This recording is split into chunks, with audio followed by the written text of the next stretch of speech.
All right, and we should be live. So welcome back, everybody, to the Crypto Analyst live stream. I hope all of you guys are having a good morning, evening, wherever you guys are from. I did realize I just have to adjust my mic there, so it should sound a little bit better. But welcome back, everybody. My name is Brendan. Welcome back to the Crypto Analyst live stream, where we go over everything cryptocurrency and blockchain related, especially the technical analysis of Bitcoin, which is something that we cover every stream, as Bitcoin is arguably the most important and the largest cryptocurrency that we have right now. You know, it really is the forefather, so this is why we go over it in emphasis every single live stream. But welcome back, guys. This is the weekly live stream. This happens every single week on Sunday at 8 p.m. Eastern Time, and we are getting started just on time tonight. So welcome, everybody. If you guys are watching this back, we got a lot of cool things to talk about, really, about the spot that Bitcoin's in now, whether I think that it's going to see rejection here. I'm going to talk about these EMAs, the larger picture of whether or not this is a descending triangle, because I've been talking about this, and I was skimming through YouTube the other day, and there have been a lot of other content creators that have started talking about this larger idea, and the larger idea that we could be seeing another descending triangle over here. So I want to kind of be talking about and breaking this down, explaining my thoughts on all of these areas, some of the fib retracements, and then just the flat out support and resistance lines in addition to all of this. So I'm going to give everyone a minute to join in here, and I'm going to make sure I go ahead and send out the notification to everyone else, especially within the Discord. And then we're going to be able to get this right on the way. So welcome, guys. If you guys just are joining in, go ahead and say hi and hit that like button. We're going to be talking about Bitcoin today, and I'm just going to make sure I get everything out here. And then we will get the show on the road. All right, I do want to give people just a moment to join in. If you guys are new to these live streams, I do like to give people a couple minutes to join in before I just start talking and diving into what we are talking about on Bitcoin. You know, if this was normal video format, I just can go right into it. But because this is a live stream that we do every single Sunday, I like to give people a couple minutes to join in. So if you guys have any questions or just want to say hi, you guys can go ahead and do that in chat right now, and then we're going to be digging on into this. Christina says, hello from Texas. Hello, Christina. I am from North Carolina, but I'm currently at a university in Virginia. So hello to you from Virginia. We've got people from all over the world in this chat, so it's really cool. Hey, I won't be able to tune in tonight, but I'll catch the replay. Sounds good. I'll see you later, Chansey. I look forward. If you have any questions, man, just shoot me a message. So, first things first, guys, what I wanted to go ahead and talk about here was the way that the EMAs are interacting on the 4-hour timescale of Bitcoin and how resistance is working and playing out right now. I guess as well as kind of how I'm playing this. So first things first, I guess we've already gave it a couple minutes. Joran says, hi from Bangkok. Welcome, Joran. It's great to have you in here. All the way over from, I believe Bangkok is in Asia. What is Bangkok the capital of? My guess is Vietnam. Thailand. I was close. Sort of close. Let me look on the maps here. Was I close? I was about 2 countries off. Welcome all the way from Thailand. Great to have you in here, my man. Appreciate it. So let's go ahead and dive on into this for everyone who is watching. And again, some people are going to see this back, or a lot of people are going to see this back on the replay. So the way that I'm looking at this right now, guys, is this probably looks very, very chaotic for the most part. And I'm going to go ahead and start clearing up formations so that we can make this, I guess, just easier to see. So the things that I want to highlight is that there's 2 supports and there's really actually 3 supports and 1 resistance line that we have to kind of take care of here. In addition to those 3 support lines, we also have the supports of the EMAs.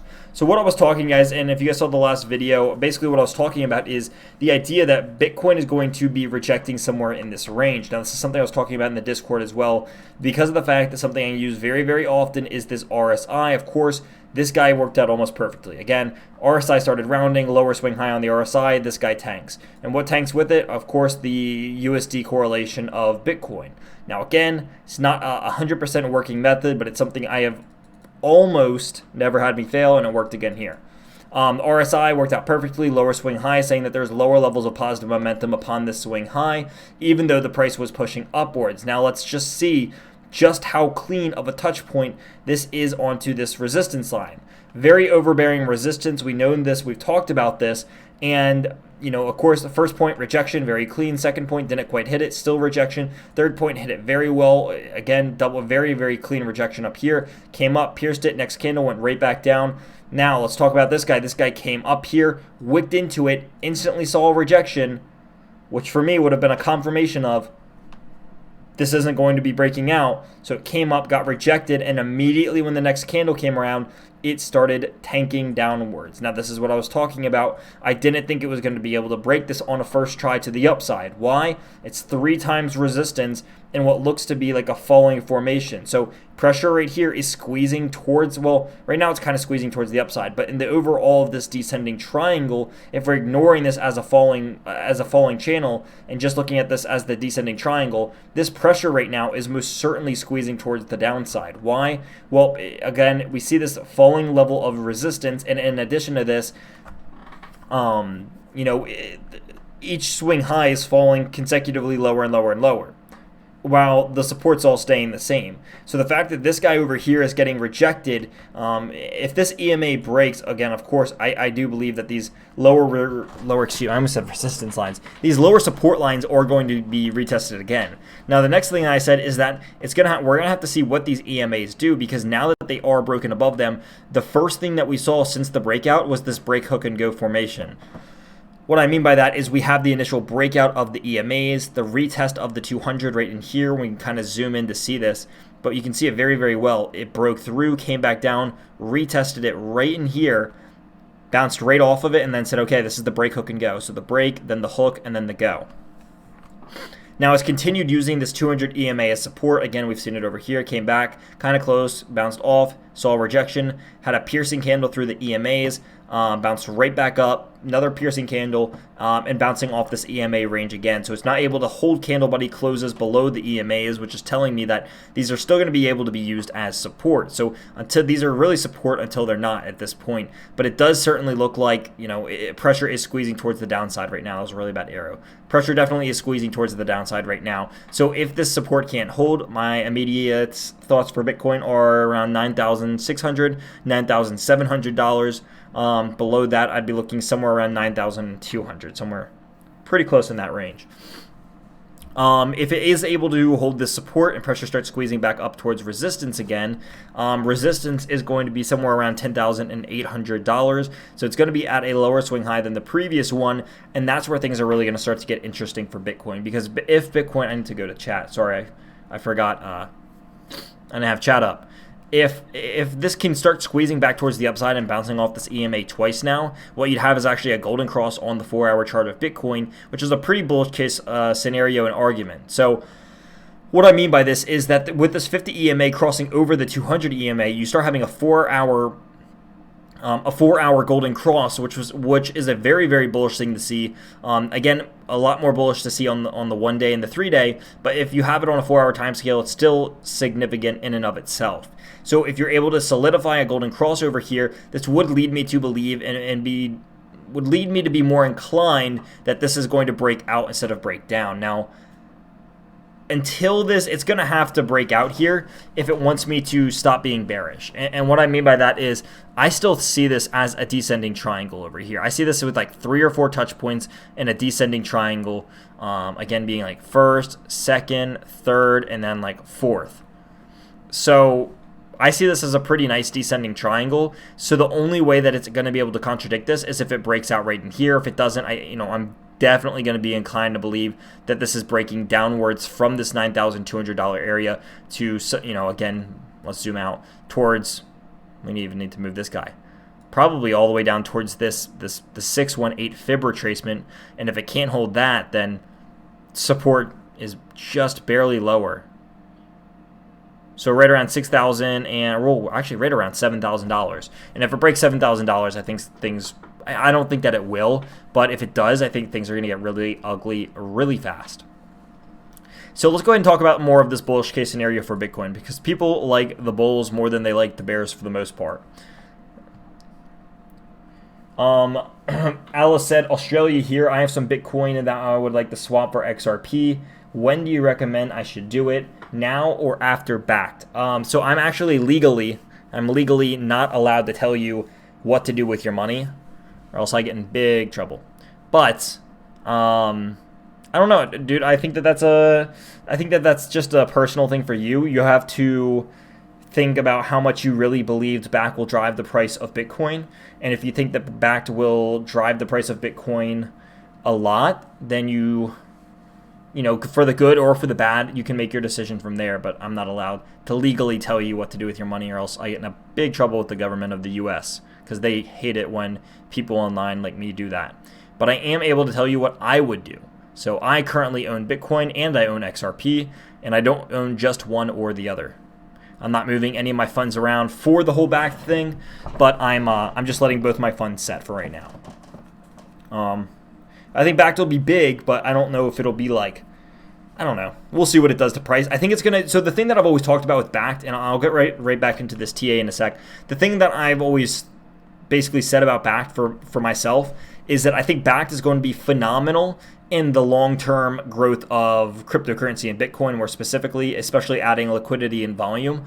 But I think that in the short term, it's not going to have as much of an impact as a lot of people think that it will. So I think in the long term, it's going to do, monumental work for Bitcoin, but it's going to be something where we're going to start seeing the implications of it like a year, 2, 3, 5, 10 years down the future, rather than the month that it comes out, we're just going to see like an explosion in price. And so that's what I mean. I think it's going to have more long-term impact than it will have a short-term impact. And that's just my thoughts, though.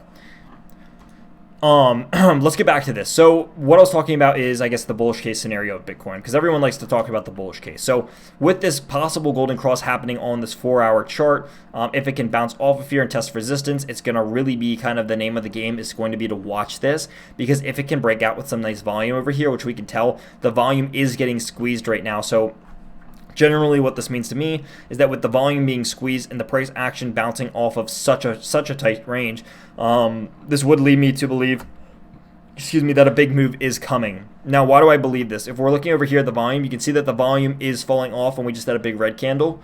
Not to say that the next one should be a green candle like it's roulette or something, but with the volume definitely being squeezed over here and the price action being squeezed, we know that resistance is right here and support's right here. And so I believe that if it can actually bounce off of support, it would have a decent chance of breaking resistance. However, the overall formation here is bearish until it's bullish. So again, the giant falling channel is bullish, but the short-term one that it's in right now is this giant. And let me go ahead and show you what I mean by this. So let's delete this support line just for the time being, and we can see this descending triangle a whole lot easier.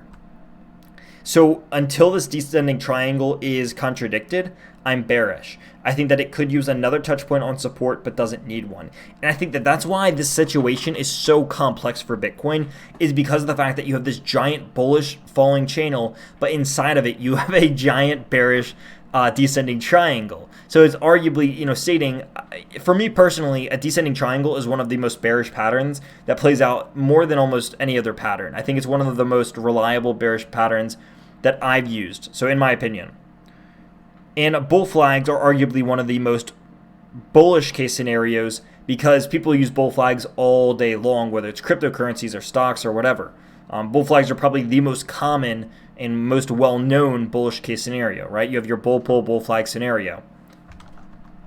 Let's go ahead and put this guy back in.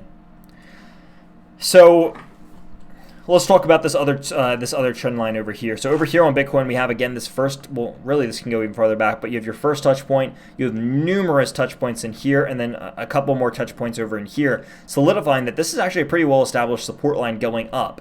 So it's very well that if it does want to break this, it can bounce out of here and then retest resistance again. If this doesn't hold again, moving back down here, but this squeeze is happening up in this area, and a lot of people are very split on what they believe is going to happen. Now, why are people so split in this area? Why is this such a hard decisional area for Bitcoin? I want to go ahead and talk about some of these MACD and RSI indicators and oscillators before I talk about anything else.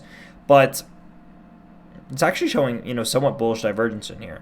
So potential bullish divergence on the MACD, nothing very significant. Again, very, very small. RSI is sitting neutral. Very, very neutral, actually. And I want to actually take a look at this one-day chart. So this is actually pretty cool. So over here on the 1-day chart, this is actually going to make things look a lot cleaner probably. The 50 EMA is actually going to be used as support in here. And so we can see this and highlight this, that these past 3 candles have all closed above the 50 EMA, which is telling me that it's going to be used as support, and it's still being used as support, so that the 50 EMA on the 1-day and the 50 EMA and the 200 EMA on the 4-hour are all being used as support in here. Again, adding to the fact that the price is squeezing and that a large move is coming. There we go. Come on. Over here on the 1-day MACD, I am seeing short-term bearish divergence, but more mid-term bullish divergence happening.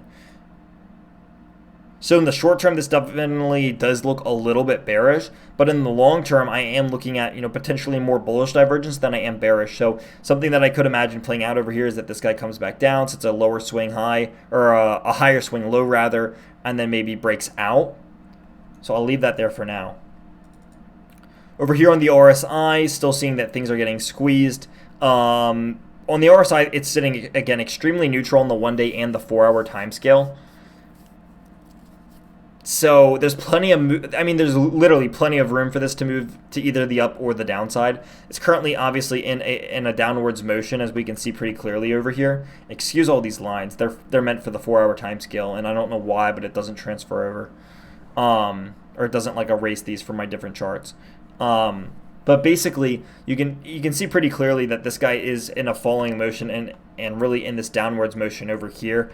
Not to say that this is like a falling wedge or anything, because I don't want things to get mixed up.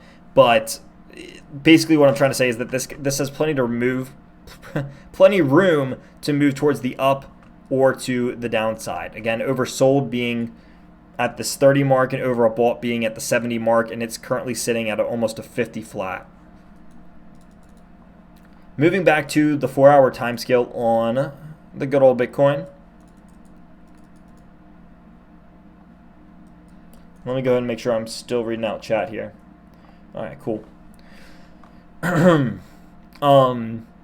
So yeah, my thoughts on this are essentially that it's going to be bearish until bullish. And the reason that I'm being that is because, again, short-term downtrend over here. The macro is still bull, but I'll be bullish again on Bitcoin once it breaks out and holds over this resistance line. So until it does that, I'm going to be bearish. So still short-term bearish, potentially mid-term bearish, again, depending on what it does up here in the squeeze, and then a long-term bullish. So until it breaks out of this formation, this falling formation, I'm bearish. Once it breaks out of this, I'm immediately going to be swapping bullish again, and then kind of adjusting myself from there and playing this by ear. Let me go ahead and delete some of these guys to clear up this chart. Sean says, swap now. One of the things I wanted to talk about is Ethereum as well. So if you guys have any questions on Bitcoin, I can come back to it. Just be sure to ask those in chat, and I'd love to be able to answer those for you guys. One of the things that I want to talk about, though, is what's happening on Ethereum, because this chart is looking prime. I want to say I talked about this last week as well. Oops.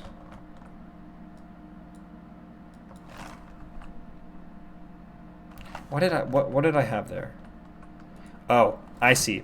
So let's talk about this. That's actually really, really cool.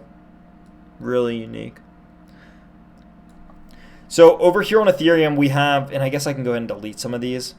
Ethereum has a very, very nice trend line, and let's talk about this because it's also pushing out. I mean, look at this beautiful falling wedge. I mean, this is phenomenal. So over here on Ethereum, it has a beautiful trend line that's used as support and resistance.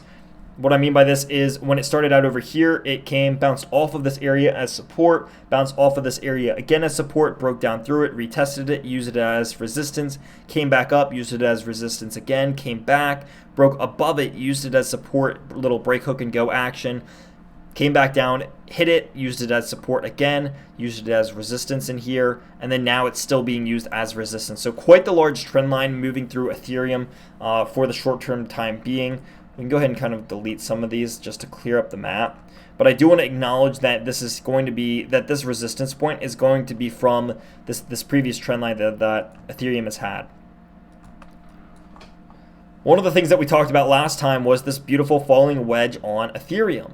The way that this was playing out from the last live stream, I mean, it's pretty straightforward from the way that it was drawn up and drawn out. But basically, you had this falling level of resistance, falling level of support. A falling wedge is a bullish formation and continuation pattern. And, well, needless to say, it broke out bullishly. Came over here, bounced in, bounced right off of support. You have your little break, hook, and go action. And now it's looking to really retest former support, now turn resistance. This is where things can start to get a little bit scary for Ethereum holders because of the fact that if it starts rejecting former support, that's really not what you want to see. So what I mean by this is the overall long-term, the last support line that Ethereum had for the year. Sorry, I was reading chat. The last Ethereum support line that it had this year is now turn resistance, right? So this is all the way back from December of 2018, December like 14th. Support line hit, bounced off of this, support line hit again, forming this official support line now. Came over here, bounced off of it in here, bounced off of it in here, broke through it, retested it, rejected, came back down, rejected a second time.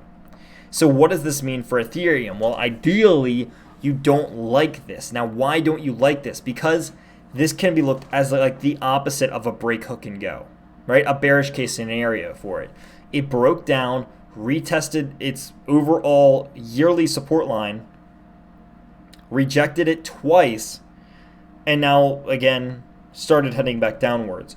If you're in Ethereum or an Ethereum holder, you want this to break this 200 EMA on the 4-hour time scale ASAP, because if it can't, again, the overall trend of it is going to be continually bearish from here. Now, I do think it's very possible that it's able to break these guys. However, again, nothing's for certain. Until it's able to break above the 200 EMA, I'll continue to be bearish. Again, this is not the best of breakouts. If this does not continually head upwards from here, then I'm going to be increasingly more bearish on Ethereum, right? Because this falling wedge happened, break out with very, very little volume, extremely low volume, and now it's seeing double rejection from a yearly support line. That would have me a little bit scared. It does have me a little bit scared because I own Ethereum right now. A couple, I think. I definitely own some. I just don't know exactly how much. I use Ethereum a lot for trading. Just because the Ethereum pair is so easy. So what I'm looking at in here is essentially yearly support line, now turn resistance line, double rejection, and I don't know if you can really call this a bear flag. Yes, this is a breakdown, but I don't know. The flag's the size of a pole, and I don't think that you can really say that. It's just, I don't know, it'd be a very funky looking thing. So let's go ahead and take a look at the indicators and oscillators. Slight bearish divergence on the 4-hour MACD, and it looks to be bearish divergence. Yeah, bearish divergence on the 4-hour RSI as well, but still plenty of room for it to move up. Because, again, when I talk about bearish divergence on the RSI, one of the things that I state is that when I see these lower swing highs, I like to have this in the overbought territory or in the overbought territory or in the oversold territory. When it's in the middle and here, I generally don't like it. Yes, this was rejected from the overbought line, and this was a lower swing high from this overbought line. But again, when it's in this median, this purple area in between, I don't know why this keeps happening. When it's in this purple area in between, it becomes a lot less reliable. So key takeaways from Ethereum, and then we'll go to key takeaways from Bitcoin. Key takeaways from Ethereum are going to be that this giant falling wedge, it's pretty giant. It's from July. It's all the way back. So it's about a 3-month-long falling wedge. Did break out from Ethereum. It broke out with low volume. The fact that it broke out with low volume isn't good. It needs to continually head upwards from now and break this resistance line and the 200 EMA. It needs to hold over the 200 EMA, and then it can be an extremely bullish case scenario. This needs to happen fast and quick. It does not need to take its time. The longer that this takes, the increasingly more bearish I will get. If it can break and hold over this 200 EMA, I will believe that it could have bottomed out, and I'd be pretty inclined to believe that it's going to go back up from here. If it doesn't, I mean, I hate to be a party pooper, but it could get extremely ugly. Like,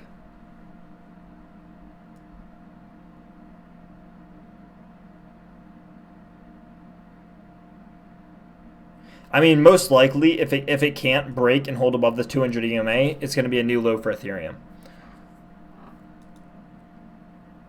So, time will tell. Targets are right up in here. Needs to break this resistance. And the cool thing about Ethereum is that if it can actually start turning out and bottoming out here, this would be really good. Because if it can break up around this $235 area, there's like no resistance for a solid like $40 or something. I mean, look at this guy. Now, I know what you guys are saying and thinking. You guys obviously see this in here. Yes, but the fact that there's this big of a gap on the way down is telling me that there's still going to be little there's all the emphasis on the walls are going to be before this, and especially at this top like triple rejection area, right? 1, 2, 3. All the walls are going to be scattered out in here, not in here, in my opinion. I think that if it breaks this, it could very easily just go straight back up to like 263, somewhere around the bottom of this. So that's my thoughts on Ethereum right now. Very interesting chart from Ethereum. I really enjoy it. Back to Bitcoin.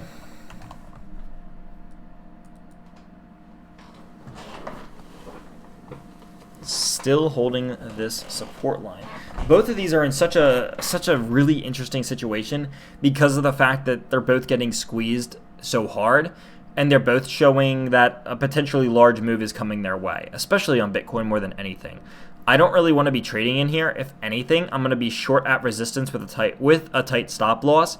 Again, I'm not going to be playing this, but if I was in theory playing this, I would be shorting at resistance with a tight stop loss just because there's a better risk versus reward ratio and it's in a downtrend. Some people, in theory, can long or were longing these EMAs as support. A little bit more risky in my opinion.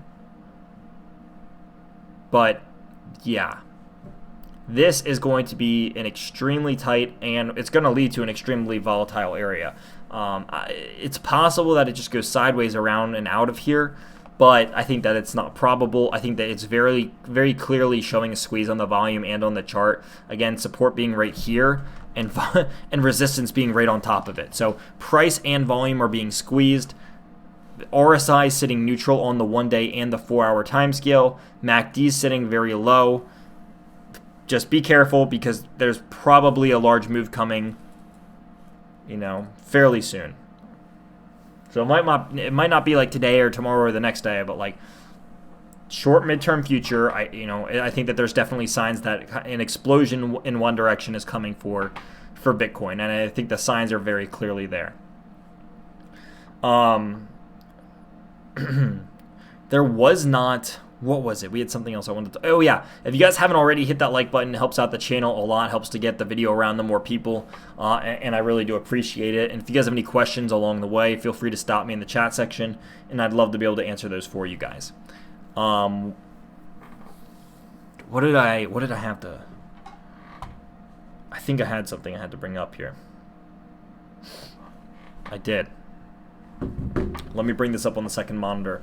In the meantime, guys, while I am getting this up, let me I know what I need to do. In the meantime, while I am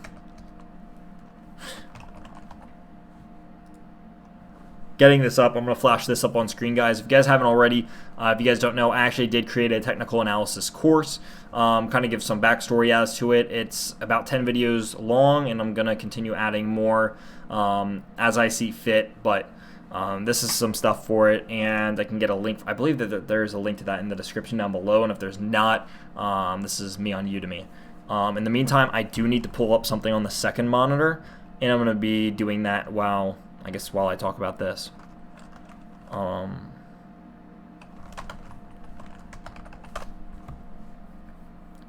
because this is actually news related. What's app? Web?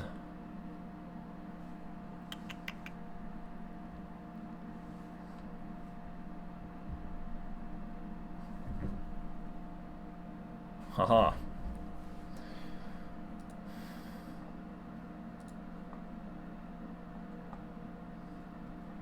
So I can't show, I don't know what I can show and what I can't show. Basically, one of the things that I wanted to talk about, let me go ahead and get this off here now. So yeah, guys, this is the course for the technical analysis course. If you guys are interested in that, there's a coupon for $10 off. And, you know, personally, I think it's an extremely good experience. What I wanted to talk about now is a little bit news related. So if you guys were here for the Bitcoin and Ethereum technical analysis, that's pretty much rounded up now. If you guys have any questions about that, I can come back to this after this news. But this is going to be more so a news outlet of something I'm going to be talking about related to my preferred 223 tag name mapper. Let me double read this to make sure I'm actually allowed to show this. So I am. Perfect.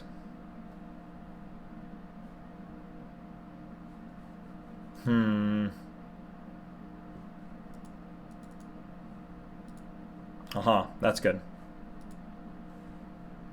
So one of the things that was happening, guys, and something that I want to keep you guys updated on, is that my preferred was actually just invited to like the largest gold and silver convention in Mexico. Obviously, if you guys know anything about them, their mines were recently not recently. All of their mines are in Mexico is what I'm trying to say. Sorry, I have notifications popping up on my phone. But basically, all of their mines are located in Mexico, and they were just invited to, let me double check this. A lot of their members were invited to the largest convention for this stuff. Let me fact check that. It is the largest meeting in gold and silver miners in Mexico, and it happens once a year, and it's actually by invitation only. So the fact that they were able to be invited to this is pretty significant. Here's some pictures of it. I actually got some pictures from the Maya crew themselves, and they said that I was able to share this information. So let me go ahead and get this, and I'll load some of these guys up so that we're able to actually look at them.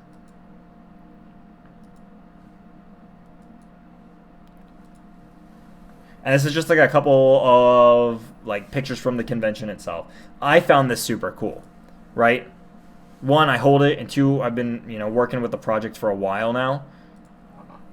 I think this stuff is extremely cool. The fact that they were able to get enough attention as a cryptocurrency to be able to get invited into something this large is, huge. Whether you like them, hate them, whatever, the fact that a cryptocurrency is able to get invited to the largest meeting in the whole country that happens once a year by invitation, again, as a cryptocurrency, is super, super intriguing to me. I mean, look at some of the sponsors on here. Cat and all these, huge names.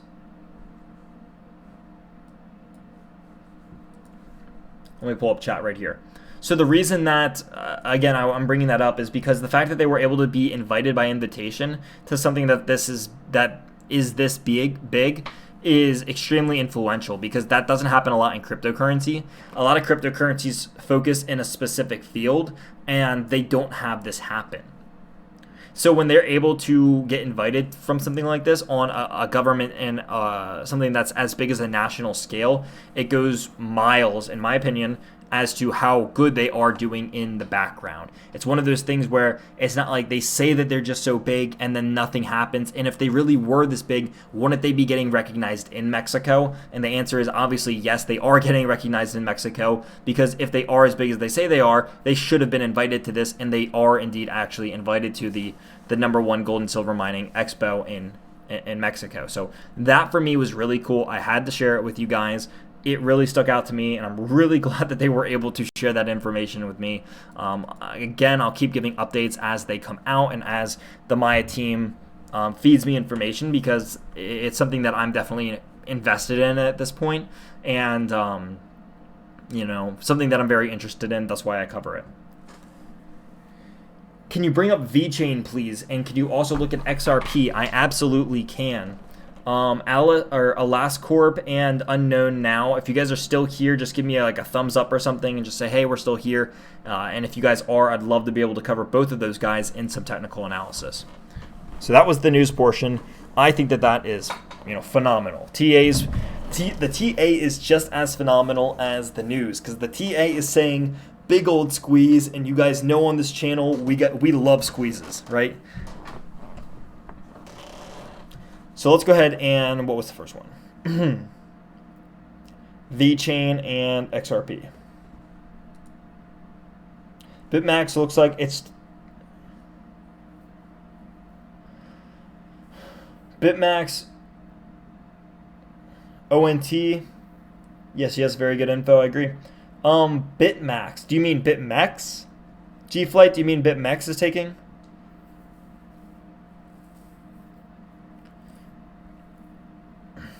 All right. Alascorp and Unknown Now, just give me a thumbs up or something in chat, and I'll cover your guys' coin. I just want to make sure that you guys are still here. In the meanwhile, I'm gonna. Hey, so do you want ontology to the BTC? Oh wait, Alas is here. So let's cover VeChain, and then we can move on. Oh, jeez. Yeah, this is something that we talked about. This is a beautiful chart. So I want to use this opportunity to teach some TA, and then I'll talk about, excuse me, where I think that this is going from here. So let's talk. Let's explain. So over here, guys, this is something that I've talked about. I don't know how long ago this was. I mean, this is the beginning of the year almost. Oh my gosh. January, February is the last time I talked about this probably. So over here, something that I've highlighted is this bounce off of this extremely good bounce, bounced off this range again, bounced off this range again, bounced off this range again, created this sideways channel over here, which is, you know, rough, potentially saying that it's bottoming out. However, it, you know, from this channel, it was able to actually break out towards the upside. Look, beautiful break, hook, and go.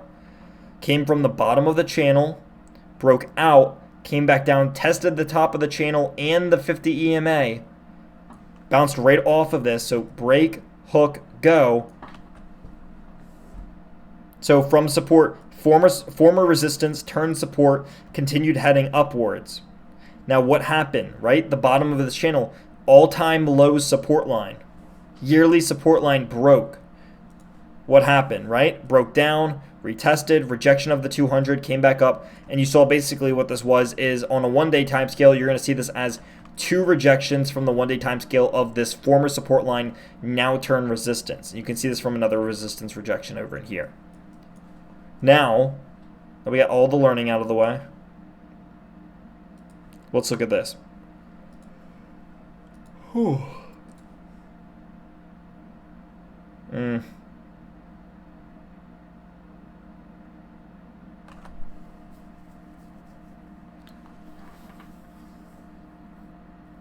So there's two different ways to look at this. One way is like this. And this is kind of when it comes down to preference. So for preference over here, you have the support line is pretty much going to stay the same. Beautiful support line, right? It can't really, I mean, it could. You don't want it to retest the bottom of this support line. The resistance line is where it kind of becomes a preference battle because you have your first rejection, second rejection, third rejection, piercing candle rejection, another rejection, and then you can arguably say this is a breakout, and now it's hooking on the resistance line, and then it wants to go. If it wants to hook over here, I think that it looks like it's starting to want to. It needs to be able to break the 50 EMA and the 200 EMA, and the moment that this golden crosses, VeChain's looking for an incredible run, because the moment that this guy wants to retest, I think that it can run all the way up to former lows, being all the way up at about 100 and all the way up to about 100 Satoshis. So from this area, if it wants to reverse from here, ideally, in a perfect world, if it wants to reverse from here, it can go all the way back up to nearly 100 Satoshis, which is just over 100%. What is that? I mean, we can do a risk-reward ratio in here, but...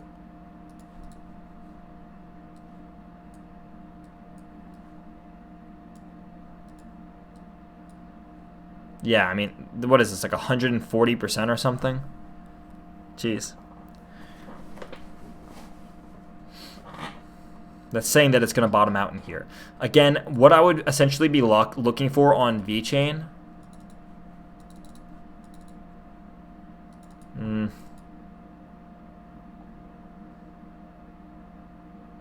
potentially bottoming out.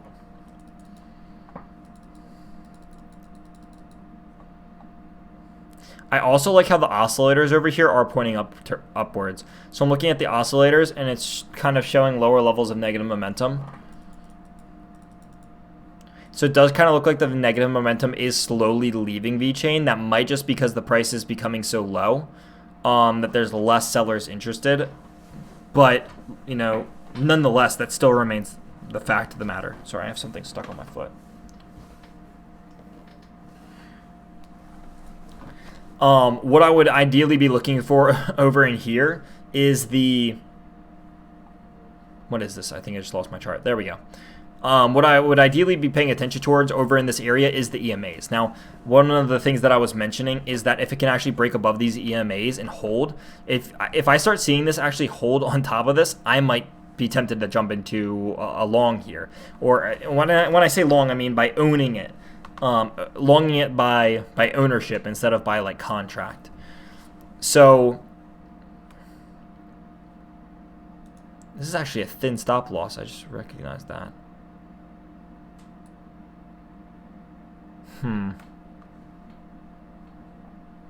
It's hard because the pairing's so small. So like from entry point, that's like 4 Satoshis.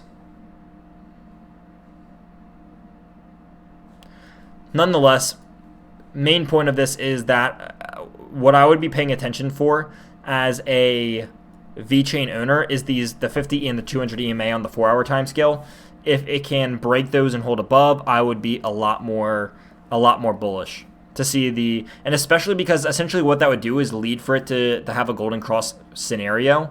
And if it can have a golden cross scenario, it would, you know, I don't see why it can't touch upper resistance being like 143% from like its current area, which is, you know, beautiful. It's more than most people make in a year.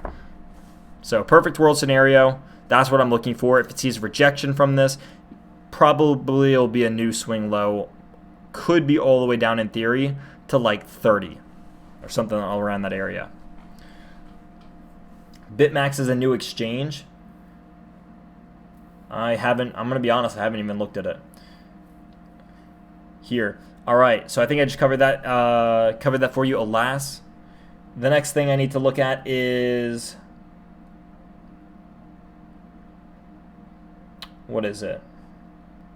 Ontology. All right, let's go to Ontology to the Bitcoin pairing. Via Binance. Very, very similar chart. Yeah, very, very similar chart. It's going to be probably the same scenario, except this guy has some life in it. A little bit more spark. I don't mean that in a rude way, but it's kind of breaking out right now.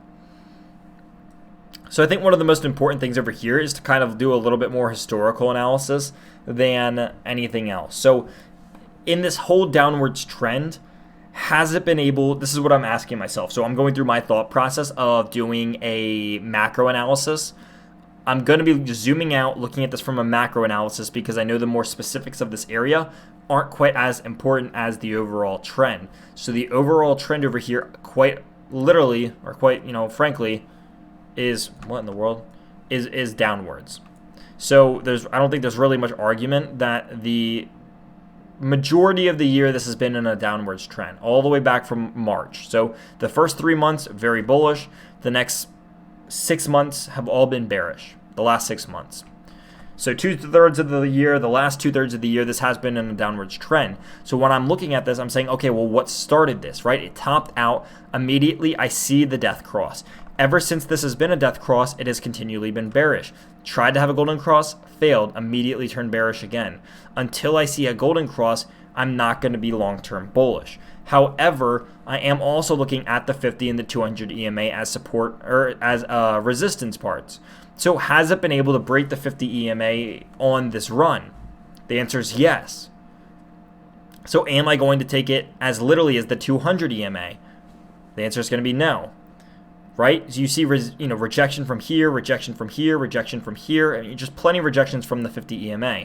And then over here, it's being used as support. Something that I can now think of it as is, okay, well, in the past, it has used the 50 EMA as support when it's above it and resistance when it's below it. So at its current form, it is above it. So we can, I can imagine, ideally say, it's going to be inclined to use it as support. However, is the macro bullish if it breaks above the 200 EMA? The answer is it's a whole lot more likely than if it's above the 50 EMA, because we've seen it break above the 50 EMA and just fall right back under, right? So the answer is, can it break and hold above the 200 EMA? And I think that's when I would become a lot more bullish. Because if it's able to break and hold above the 200 EMA, when the bands are this close, you're looking at a potential golden cross scenario. And then I think that ontology can become more bullish.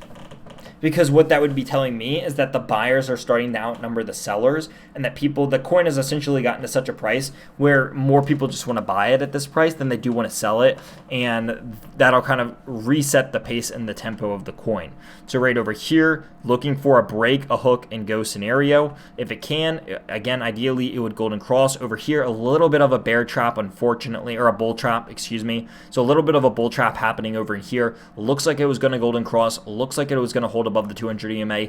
Did not happen. So when I'm looking over here, again, some piercing candles through the 200 EMA saying that this is kind of going to be the last final support line. You are going to have some technical supports, again, swing highs, things like that. I think this area around 1,540 Satoshis is going to be pretty heavy resistance. But other than that, you have a couple technicals. I think that if it can break over the 200 EMA and hold, you're looking at a golden cross, and that this could get bullish from here and definitely run up to like 1,300 sats in my opinion, or in the least like 1,000 sats. So, potentially, but and let's draw up a support line. Maybe something like this, kind of sloppy. So you could kind of be looking at this as like a falling wedge as well.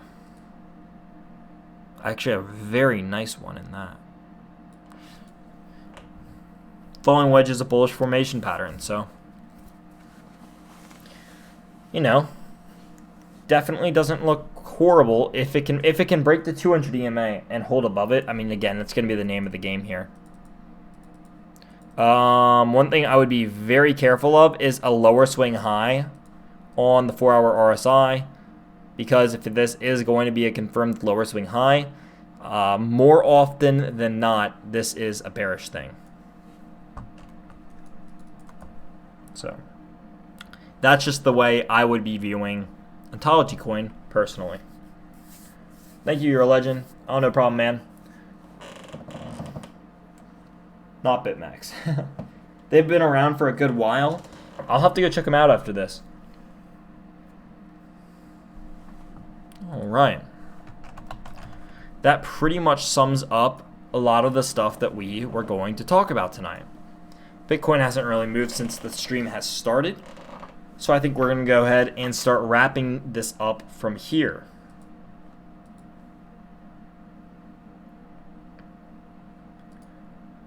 Let me make sure. All right. So guys, that's pretty much wrapping up Bitcoin. If you guys have any other questions or concerns or anything, drop a message over here in the live chat. I'll be sticking around for a couple more minutes talking about what we got coming up this week. Other than that, guys, I have had a blast tonight. We've had a lot of good stuff to cover in here. Got some good TA, got some new stuff. And in the coming week, we're obviously going to be covering... I know we're going to be covering Bitcoin 100% because with the price getting squeezed in here, there's definitely going to be me covering this because, again, it's just such a good idea and topic to be covering at this time. It's in a very, very... I don't know what the word would be. It's like a pinnacle, a climax. So we're going to be covering more info on this area, and I believe later in the week to come, we're also going to be having some more news on my preferred and stuff coming out, which I'm going to be covering in a news event. So look for that as well. I'll probably be talking more information about what happened at this event in Mexico that they were invited to. Again, very, very big news, as I've mentioned in the video already. I'll probably be elaborating more on that and then talking about some news that they have coming out because I've been hearing that there's going to be some news coming out sometime this week about Mapper, and so I'll probably be covering that along with this TA on Bitcoin this week. So stick around. That's what we got to come, and I'm very, very excited moving into our second week of September. Fall is just around the corner, guys. Thank you guys so much for watching. If you guys enjoyed the video, hit that like button, hit that subscribe button, and if you guys really did, be sure to share it with a friend. If they're intrigued in this kind of stuff, I think that they will like the content, as I'm sure a lot of you guys do as well. So thank you guys so much for watching, and I will see you guys here next Sunday at 8 p.m. Eastern Time. This is a weekly event that we do, and so hopefully I will see you guys then. Thank you guys so much for watching, and I will see you guys next time.